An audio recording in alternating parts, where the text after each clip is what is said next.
大家好សួស្តីអ្នកទាំងអស់គ្នាមករៀនបន្តនៅមេរៀនទី13ដែលមានចំណងជើងថាសៀនចៃជីទៀនសៀនចៃជីទៀនឥឡូវនេះម៉ោងប៉ុន្មាន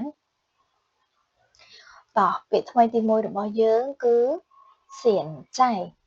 សៀនចៃឥឡូវជីជីប៉ុន្មានទៀនសំឡេងទី3ឡើងលើម៉ោងប៉ាន់កន្លះចាអានម្ដងទៀតសៀនចៃឥឡូវនេះជីប៉ុន្មានទៀន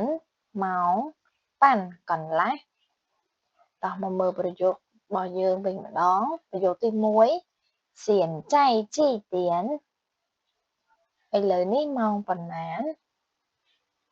សៀនចៃអ៊ូទៀនឥឡូវនេះម៉ោង5现在12点现在12点ឥឡូវនេះម៉ោង12现在8点半ឥឡូវនេះម៉ោង8កន្លះ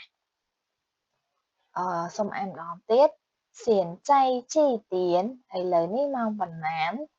现在5点ឥឡូវនេះម៉ោង5现在12点ឥឡូវនេះម៉ោង12សៀនចៃ8ទៀនប៉ាន់ឥឡូវនេះម៉ោង8កន្លះអញ្ចឹងមេរៀនទី13នៅថ្ងៃនេះបានបញ្ចប់ត្រឹមនេះសូមជួបគ្នាក្នុងវីដេអូក្រោយចា៎